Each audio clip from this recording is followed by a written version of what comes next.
మరి అయినా సరే వెన్నుపోటు చేసి అంత జరిగినా కూడా బాలయ్య ఎందుకు చంద్రబాబు వెనకాల ఉన్నాడు అంటే ఆ టైంలో ఎమోషన్కి బ్లాక్మెయిల్ చేస్తే పడిపోయాడు.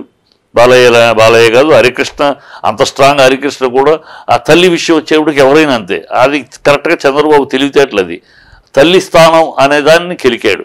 తల్లి స్థానం అనేదానికి ఒక ఎమోషన్ కల్పించాడు.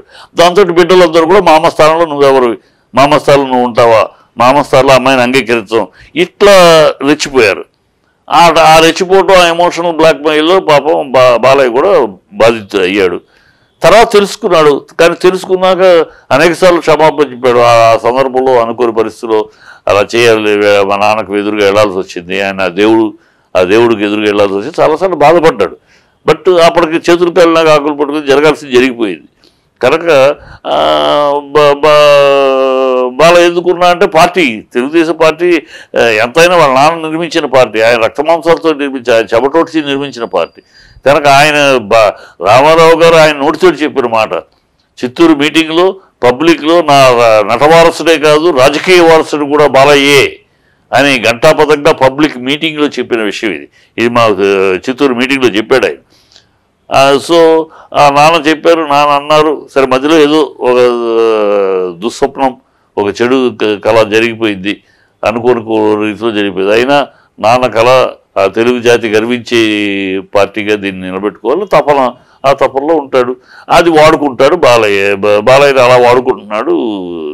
సో ఎందుకున్నారు అంటే ఇప్పుడు లోకేష్ని ఎందుకు ప్రమోట్ చేస్తున్నారు, జూనియర్ ఎన్టీఆర్ రాడు, నాకు ప్రత్యక్ష రాజకీయాలు వద్దు, నేను ప్రచారం ఎప్పుడన్నా ఓ సహకారంగా రావడం, మా తాత పార్టీ కనుక సహకరించి ఏదో ప్రచారానికి తెలుగుదేశం గెలిపించడం ప్రచారం చేయడానికి వస్తాను తప్పితే రొటీన్ డైలీ పాలిటిక్స్, ఈ డైలీ పార్టీ వ్యవహారాలు నాకు వద్దు.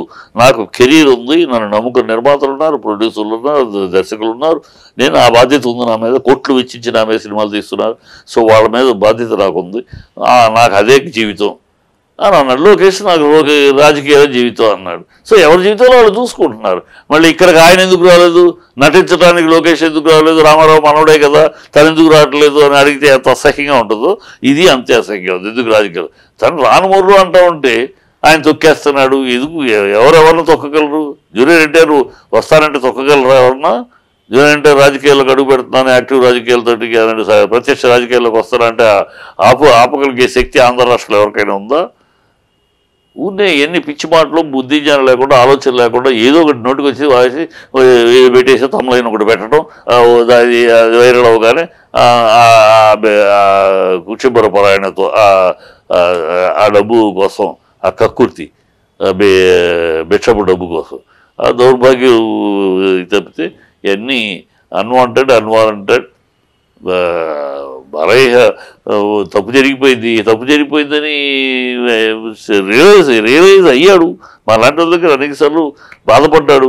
ఆ ఎమోషన్లో అమ్మ పాయింట్ అనే ఎమోషన్లో చేసేసాం, పెద్ద ఆయనకి ఇందులో చెడు జరిగిపోయింది, ఇవాళ ఏం చేయగలి, అయిపోయినాక ఏం చేయగలి. చంద్రబాబు ఇవన్నిటి కారణం చంద్రబాబు మధ్య ఉండి నడిపించాడు. తన యొక్క పదవీ కాంక్ష కోసం ఫుల్గా ఫ్యామిలీని చీల్చేశాడు, అటు ఇటు మొత్తం చీల్చేశాడు.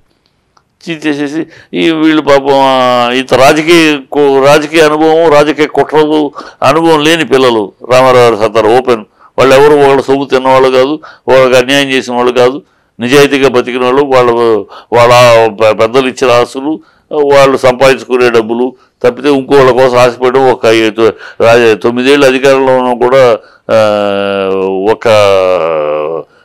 ఒక్కనాడు కూడా తెలుగు అధికారులు కుటుంబ సభ్యులు ఎవరు కూడా ఒకళ్ళ భూమి కబ్జాను ఇలాంటి ఏమి చేయలేదు. నిజాయితీ వాళ్ళకి రాజకీయాలు ఏమీ తెలియవు, ప్లెయిన్ ఓపెన్ మనుషులు కనుక వాళ్ళు ఈ కొత్త తరాన్ని అర్థం చేసుకోలేక అమ్మ సెంటిమెంట్ మీద పడిపోయారు. అమ్మ సెంటిమెంట్ని బాగా వాడాడు. అదంతా అతని కుట్ర తెలివితేటలు కనుక ఇవాళ బాలయ్యని చంద్రబాబు వెనకాల ఉన్నాడనే దాన్ని మనం వేరే గతి ఏం చేస్తాడు? తను ఒంటరిగా రావాలి, మళ్ళీ ఇంకో చీలికి తేవాలి. అది అవసరమా? మరొక చీలికి తెలుగుదేశంలో ఇంకో చీలికి తెస్తే వచ్చి ఏం లాభం? ప్రయోజనకరం, నష్టం ఎక్కువ జరుగుతుంది. అది గ్రహించి మంచి చెడు అయిపోయింది, ఇక గతాన్ని తలుచుకుంటూ భవిష్యత్తుని భగ్నం చేసుకోలేం కదా అని వెళ్తున్నాడు.